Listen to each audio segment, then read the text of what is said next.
प्रभात, good morning. Top 20 के आज के इस मंगलवार के एडिशन में आप सबका स्वागत है। मंगल का दिन है, ऑस्पिशियस डे सामने खड़ा है, लेकिन ग्लोब के संकेत गड़बड़ा रहे हैं। 200 पॉइंट से ज्यादा के दबाव, और इनफैक्ट जब से गिफ्ट निफ्टी 6:30 बजे से खुला है, मेरे ख्याल से हर टिक के साथ धीरे धीरे करके वो प्रेशर और बढ़ रहा है भारतीय बाजारों में।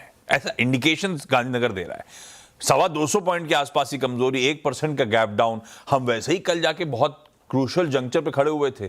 23,800 बिल्कुल उसी जोन पे सेशन की समाप्ति 815 पे हुई थी। आज तो उसे वायलेट करने की अच्छी खासी तैयारी है। तो मामला गड़बड़ है, और मामला गड़बड़ इसलिए है क्योंकि ग्लोब फिर वो टेंटर हुक्स पे। मामला गड़बड़ इसलिए क्योंकि ट्रम्प साहब कह रहे हैं वो ईरान ने जो लिख के भेजा तो गार्बेज है, कचरा है। मैं तो पूरा पढ़ा भी नहीं उनका प्रपोजल। ज्यादा इंपॉर्टेंट कच्चा तेल वो हायर लेवल्स पे कंसोलिडेट कर रहा है। आज भी $104-105 पे ही खड़ा हुआ है, और ऊपर से सऊदी अरामको सबसे प्रोमिनेंट कंपनी दुनिया की तेल और गैस में। अगर उनके सीईओ आके कहते हैं कि भाई साहब अगर आप 1 महीने में भी सुलझा लोगे तो 2027 तक ऑयल मार्केट वापस पटरी पे नहीं आएंगे, और यहां तो सुलझने का भी इंडिकेशन ही नहीं आ रहा है, तो समझिए आप क्यों पीएम मोदी की वो अपील थी संडे इवनिंग की। मामला गड़बड़ाता चले जा रहा है। खैर, यूएस के बाजार बढ़िया करें। हमारे एशियन पेयर स्क्रीन पर आएंगे, थोड़ा सा मिक्स्ड ट्रेड नजर आएगा। जापान को छोड़ देते हैं, वो डेवलप्ड मार्केट है। बाकी जिनसे क्यूज लेते हैं वो आपकी स्क्रीन पर हैं। और यूएस में वो रिकॉर्ड उच्चतम स्तरों पे कह लीजिए कंसोलिडेट कर रहे हैं। भाई उनका अलग ही फंडामेंटल्स हैं, उनके अपने नतीजे बहुत स्ट्रांग हैं। रिजल्ट सीजन उनका और हमारे में फर्क देखिए। उनकी S&P 500 में 500 कंपनियां 85% ने एक्सपेक्टेशन से बेहतर नंबर डिलीवर करें। ये तो हाल है यूएस में। तो उनकी तेजी से हमारा डिस्कनेक्ट है। हम दबाव के साथ शुरुआत करने की तैयारी कर रहे हैं। हमारे लिए कच्चा तेल स्क्रीन से चिपका हुआ है, $105 की शेड ऊपर इस समय है। नजर रखिएगा रुपए पे, नजर रखिएगा एफआईआई की सेलिंग डेस्क। एफआईआई की सेलिंग बढ़ती चली जा रही है ऑफ लेट। तो मामला गड़बड़ है। ऐसे में कैसे नेविगेट करेंगे और कौन से स्टॉक्स होमवर्क के तौर पे सुबह सुबह डिस्कस करने हैं, वो अभी लेकर आते हैं आपके लिए। भाई साहब कौन कौन से हैं? स्टॉक्स से पहले मार्केट की बात करनी ही पड़ेगी। 200 अंकों की गिरावट गिफ्ट निफ्टी में देखने को मिल रही है, और कल के सत्र में भी हमने देखा था कि खास दबाव के साथ कारोबार देखने को मिला। अब दिक्कत की बात यह है कि जो पीएम मोदी की अपील थी वो मार्केट को बिल्कुल पसंद नहीं आई। कल के ही सत्र में बताऊं तो तकरीबन 6 लाख करोड़ का मार्केट कैप हो गया साफ। अब एक और समस्या की बात है कि जो सेम बातें हैं वो कल वडोदरा में भी रिपीट की गई है। इससे थोड़ा सा अगर आप देखें तो मार्केट का सेंटीमेंट बहुत ज़्यादा खराब हो गया है, पैनिक हो गया, लोगों को डर लग रहा है कि आगे क्या होगा, और इसी को ध्यान में रखते हुए कुछ स्टॉक चुने। हालांकि आज व्यू थोड़ा सा अलग है। कल भी मैं मार्केट के एक्शन को देख रहा था, या फिर आप चार्ट्स निफ्टी 500 के स्कैन करके देखें, ऐसा नहीं कि चारों तरफ सिर्फ गिरावट है। देखिए जहां पर नतीजे हिस्टोरिकली यानी अब तक के बेस्ट परफॉर्मेंस क्वार्टरली लिहाज से देखने को मिल रही है, ऐसे आइडियाज हम आपके साथ डिस्कस भी बहुत ज्यादा करते हैं। वहां पर मार्केट रिवॉर्ड भी कर रहा है, बड़े मूव्स आपको देखने को मिल रहे हैं। तो आज गिफ्ट निफ्टी 200 अंकों की गिरावट के साथ शुरुआत के संकेत दे रहा है। हालांकि थोड़ी सी उम्मीद है कि हो सकता है कि कहीं ना कहीं थोड़ा रिकवरी का एक्शन भी आपको नजर आए। और ऐसे में सबसे ज़्यादा ट्रेंडिंग अभी जो फिलहाल के लिए चल रहा है वो है सोना चांदी। तो सोने के साथ मैं शुरुआत करता हूं, और थोड़ा सा कॉन्ट्रा स्टॉक लेके आया हूँ। हो सकता है कि रिस्की बेट साबित हो जाए, लेकिन सबसे पहला स्टॉक है मेरी लिस्ट में टाइटन। यहाँ पर आप रखिएगा फोकस। याद होगा कि फ्राइडे को नंबर्स बहुत शानदार देखने को मिले थे, बहुत अच्छा मूव देखने को मिला था। ऑलमोस्ट 7% की तेजी नतीजों के बाद टाइटन में आपको देखने को मिली थी, लेकिन प्रधानमंत्री नरेंद्र मोदी की अपील के बाद इस स्टॉक का बुरा हाल हो गया। इनफैक्ट ये तो कुछ भी नहीं है, 7% है। कल आपको कल्याण ज्वेलर्स पहला स्टॉक बताया था, वो तो 10% से ज़्यादा लुढ़क गया था। अब टाइटन पिछले कल के सत्र में वेल करेक्टेड है, 7-8% नीचे बंद हुआ है। अब आज खास बात आप देखें, न्यूज़पेपर कोई भी खोलकर देखें आपको नजर आएगी कि टाइटन ने फ्रंट पेज ऐड दे रखे हैं, और वो बता रहे हैं कि गोल्ड को एक्सचेंज कीजिए।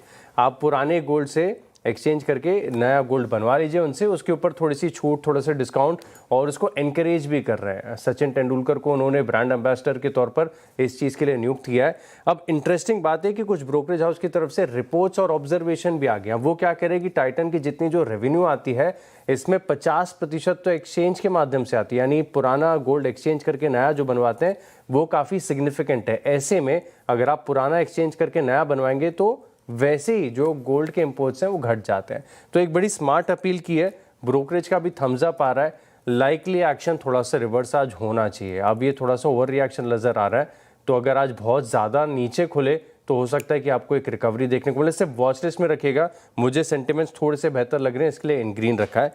इसके अलावा अब बात करते हैं चांदी की, तो कल देर रात को आप देखें तो चांदी में तेजी है। इनफैक्ट थोड़े दिन पहले ही आपके साथ डिस्कस कर रहा था कि चांदी का चार्ट बहुत मजबूत है, $80 के आसपास बस हुआ था। अब कल $86-87 के करीब यहाँ पर अंतर्राष्ट्रीय बाजार में चांदी की कीमतें आ चुकी हैं। चांदी और हिंदुस्तान जिंक सीधे कोरिलेशन है, जब जब वहां तेजी आएगी हिंदुस्तान जिंक में आपको एक एक्शन देखने को मिलेगा। तो हिंदुस्तान जिंक दूसरा स्टॉक है जिस रखा है इन ग्रीन। ओके, नतीजा आया था इंडियन, दो आए थे, इंडियन होटल्स और JSW एनर्जी वायदा के। इंडियन होटल्स को टीम में इंक्लूड कर रहा हूं क्योंकि नंबर्स डिसेंट हैं। होटल स्टॉक्स वैसे खासे करेक्टेड हैं और आउट ऑफ फ्लेवर हैं। कल अगर ज्वेलरी स्टॉक्स वाइडली रिएक्ट कर रहे थे पीएम मोदी की देश के नाम अपील पे, तो इंडियन होटल्स तो या hotel as space positive react नहीं कर रही थी। डोमेस्टिक टूरिज्म बढ़ाने की बात जब हो रही थी, विदेश ना जाएं जब बात हो रही थी, तो हैं अपने आप में वीक स्टॉक्स। नंबर्स अच्छे हैं, मतलब 16 हेडलाइन ही कहती है, मतलब उनकी रिलीज की हेडलाइन कहती है 16 कॉन्जिक्यूटिव क्वार्टर हो चुका है इंडियन होटल्स अब ग्रोथ रिपोर्ट कर रहा है। Q4 में टेम्पररी ग्लोबल डिसरप्शंस थे, उसके बावजूद decent double digit growth profile है। आय 14% साल दर साल बढ़ी, एबिटा 15% बढ़ा, मार्जिन स्टेबल 35% पर, मुनाफे में 21% का जंप। बैलेंस शीट बढ़िया, 4,300 करोड़ रुपए प्लस कैश लेके बैठे हुए हैं। और FY27 के लिए कह रहे हैं हम वेल पोजिशन्ड हैं एक्सेलरेटेड मोमेंटम के लिए, यानी कि 26 के मुकाबले 27 में मोमेंटम तूल पकड़ रहा होगा। क्यों? 60+ होटल्स खुल रहे होंगे, 250+ करोड़ रेवेन्यूज नए एक्विजिशन से हम लाने की कोशिश कर रहे होंगे और वगैरह वगैरह। नंबर्स डिसेंट है, बाजार का मूड बिगड़ा हुआ है। मैं रख ग्रीन रहा हूं, आप वॉच पे रखिए। दूसरा, JSW एनर्जी इसलिए नहीं मेंशन कर रहा हूं क्योंकि on the face of it numbers ठीक हैं, लेकिन बैलेंस शीट वगैरह का स्ट्रेन है, उसको डिटेल में बाद में डिस्कस करेंगे। पर उस पर कलर शेड देना थोड़ा सा मुश्किल हो रहा था मेरे लिए, हटा दिया। JBM ऑटो रख दिया, उसका रिप्लेसमेंट स्टेडी डबल, कैश का स्टॉक है, steady double digit growth trajectory है। आय 13% बढ़ी, इबिटा 20% बढ़ा, यानी कि मार्जिन्स एक्सपैंड हुए, 80 बेसिस पॉइंट्स का एक्सपेंशन है। सक्सेसफुली रेवेन्यूज को एफिशिएंसी में कन्वर्ट कर रहे हैं, बेहतर ऑपरेटिंग मार्जिन्स लेकर आ रहे हैं। पर ऐसा नहीं कि स्टॉक ठंडा पड़ा, स्टॉक इवन कल अहेड ऑफ नंबर्स 4-5% ऊपर था, और मेरे ख्याल से 700 पौने 800 790 के आसपास ईयर हाइज है। ये धीरे धीरे करके उस तरफ वैसे भी बढ़ रहा है। कुछ अपडेट आ रहा है, सरकार ने क्रूड ऑयल और गैस प्रोडक्शन पर रॉयल्टी चार्ज घटाया। ठीक है, सरकार अपने एफर्ट डाल रही है, जब तक सरकार अपने एंड पे एफर्ट डाल रही है सब ठीक है। जब ये एफर्ट्स हमारे एंड पे आएंगे तब मामला गड़बड़ाएगा, और तैयारी हो रही। कल भी गवर्नमेंट सोर्सेज की तरफ से अपडेट आ रहे, गवर्नमेंट सोर्सेज कि कितना ब्लीड कर रही है OMCs इस समय। पिछले पूरे साल FY26 के प्रॉफिट्स एक क्वार्टर में वाइप आउट होने की तैयारी हो रही है इस Q1 में। तो धीरे धीरे करके भूमिका बन रही है भाई साहब। गाड़ी में ईंधन भर लिया है? कल ही भरा है। मैंने भी कल ही शाम को भरा है। पूरी फुल टैंक करा लिया। पर मुझे तो कराना ही था, खाली हो रही थी इसीलिए। लेकिन मैंने भी यही सोचा क्या था, मजबूरी भी थी भराना, लेकिन भरा ही लिया मैंने भी, टंकी तो भरी ली एक बार के लिए। 100 रुपए तो बच ही जाएंगे। अगले दो स्टॉक्स कौन से? अगले दो स्टॉक्स में वोल्टास यहाँ पर फोकस रखेगा। अब जैसे बता रहे हैं डिस्कस करके लगातार कि खबर तो बढ़िया है लेकिन मार्केट का मूड अच्छा नहीं है। अब तो 215 अंक नीचे आपको गिफ्ट निफ्टी नजर आएगा। दरअसल इनका एक कतर में केस चल रहा था किसी कंपनी के खिलाफ, जिसमें कतर की कोर्ट ने वोल्टास के पक्ष में यहाँ पर फैसला दिया, और जो कंपनी हारी है केस उसे कहा है कि आप 104 करोड़ का कंपनसेशन दें और बाकी 433 करोड़ की जो बैंक गारंटी थी उसे भी रिटर्न करें। तो वोल्टास के पक्ष की खबर है, इनके लिए बेनिफिशियल है। स्टॉक वेल करेक्टेड है, चल नहीं रहा है, गर्मियां बहुत ज़्यादा भयंकर पड़ रही हैं, लेकिन उसके बाद भी वोल्टास में कोई ज़्यादा खास एक्शन नहीं, तो इस स्टॉक को इन ग्रीन लेके चल रहा हूँ। अब कुछ बात कर लेते हैं नतीजे जो हाथ लगे। अनंतराज के नतीजे और प्रेस रिलीज आई है और बड़ी इंटरेस्टिंग लगी।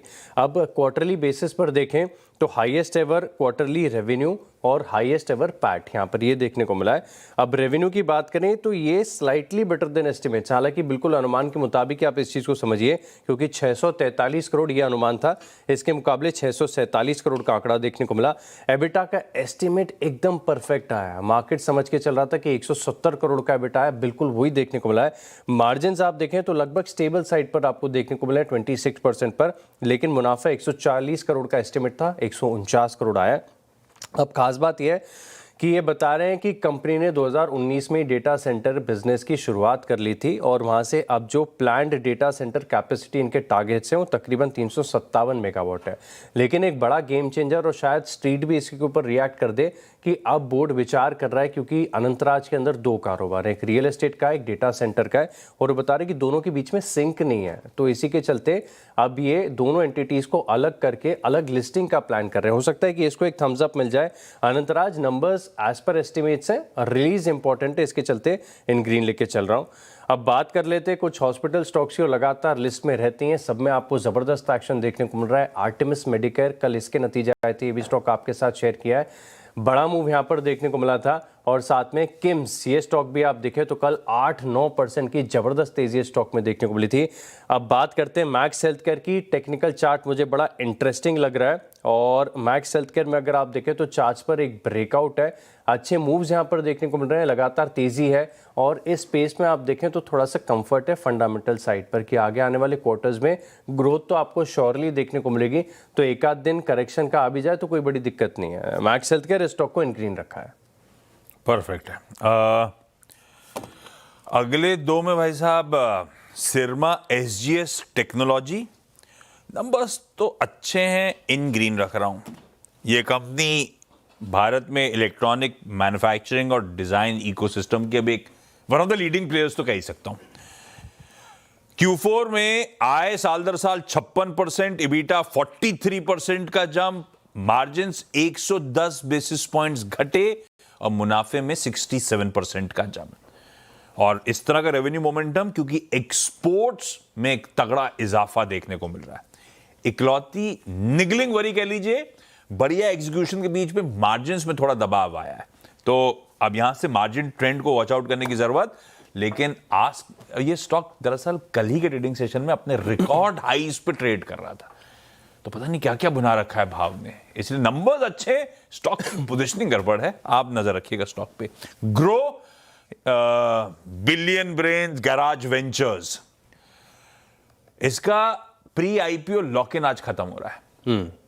इसमें सिक्योया कैपिटल और कुछ और पीई और वीसीज मिलके माल बेचने की तैयारी कर रहे हैं, ऐसा एक्सक्लूसिव रिपोर्ट कहती है, आवाज एक्सक्लूसिव कहती है। $500 मिलियन के आसपास का माल बिकने की तैयारी हो रही है। आउटस्टैंडिंग इक्विटी का 4.3% और फ्लोर प्राइस जो है कल की क्लोज से 8.5% का डिस्काउंट, 177 रुपए पर शेयर पे। इसको लाली रखता हूं आज के बाजार में, पर आजकल डोमेस्टिक म्यूचुअल फंड इतनी लिक्विडिटी के साथ बैठे हैं कि खप जाता है, फिर भी लाली रहेगा मुझे लगता है। बिलियन ब्रेन्स को रेड रख रहा हूं।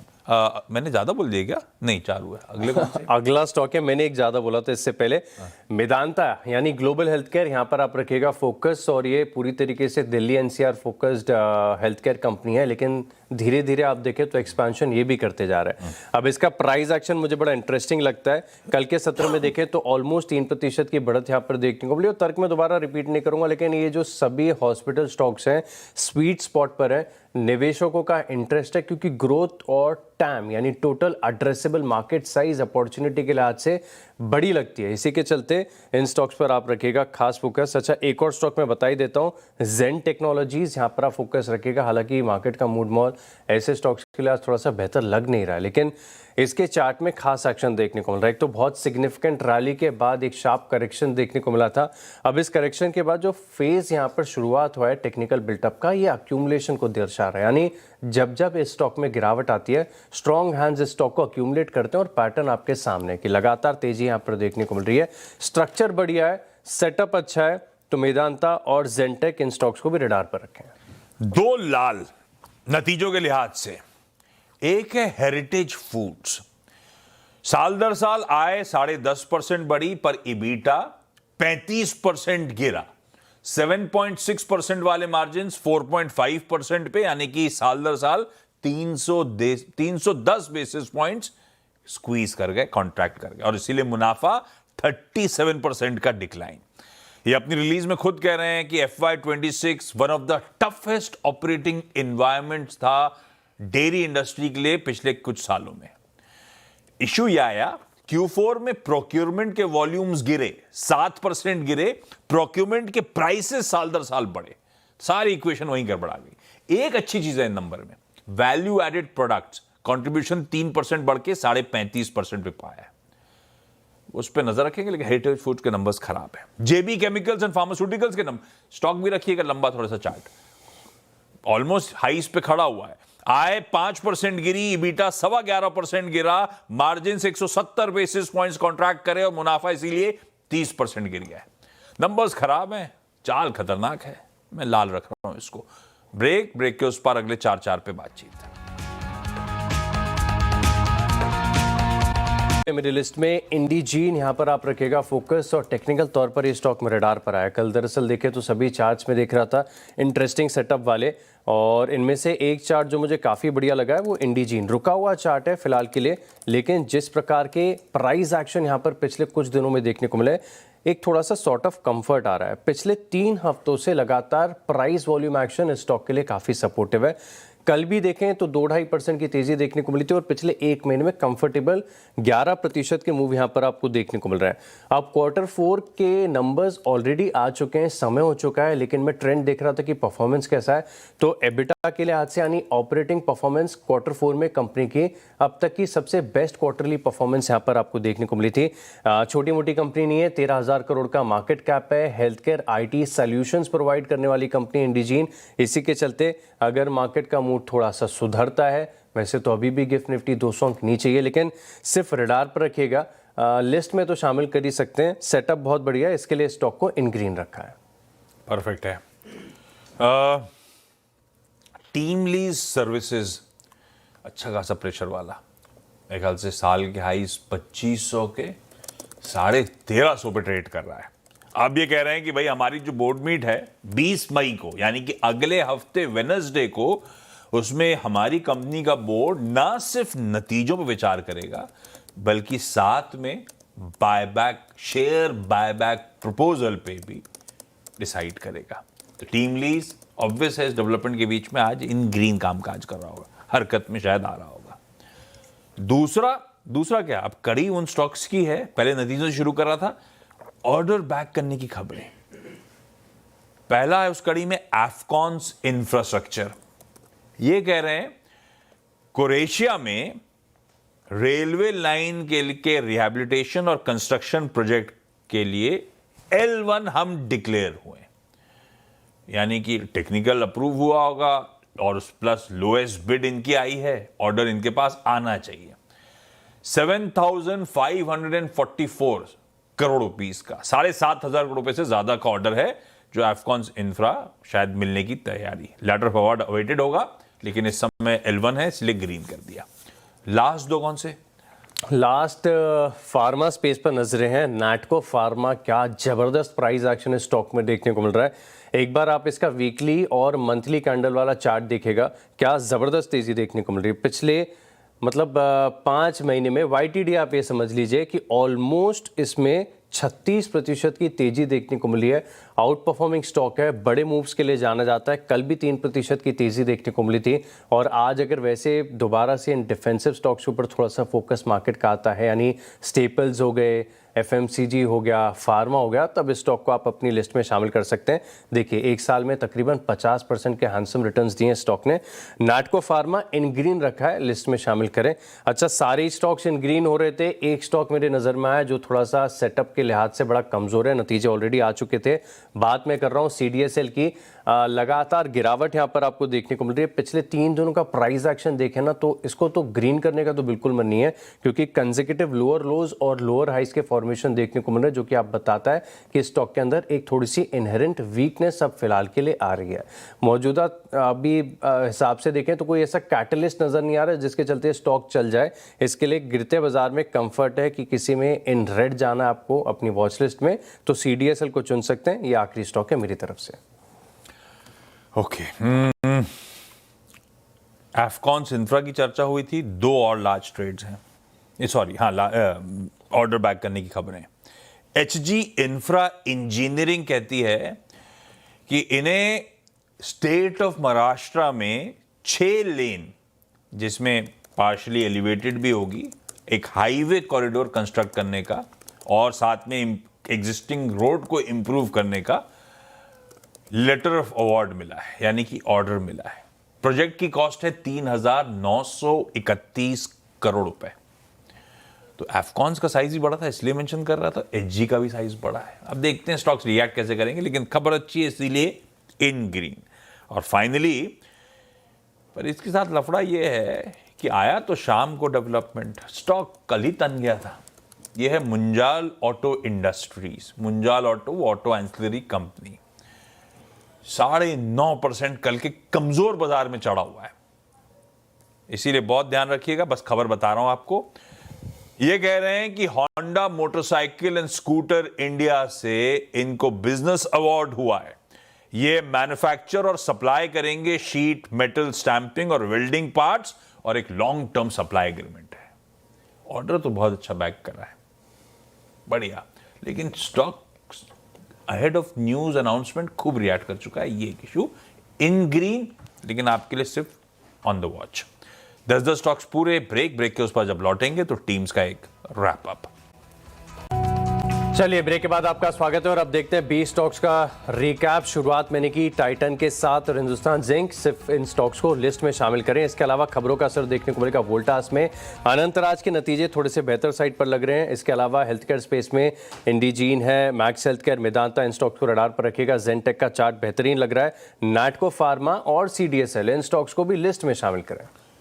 मेरी जैसी टीम है, हालांकि बाजार का मूड खासा बिगड़ा हुआ नजर आ रहा है, एटलीस्ट गिफ्ट निफ्टी के क्यूज देखते हुए। खैर, जो 10 स्टॉक्स रडार पर रख लिए हैं, इंडियन होटल्स, JB मोटो, सिरमा, SGS, team lease, Afcons, HG infra, Munjal auto, सब अलग अलग न्यूज पैक से चलते इन ग्रीन। वहीं ग्रो, हेरिटेज फूड्स और JB chemicals and pharmaceuticals in red. एक में लार्ज ट्रेड, 2 के नतीजे खराब दिखते हैं, इसीलिए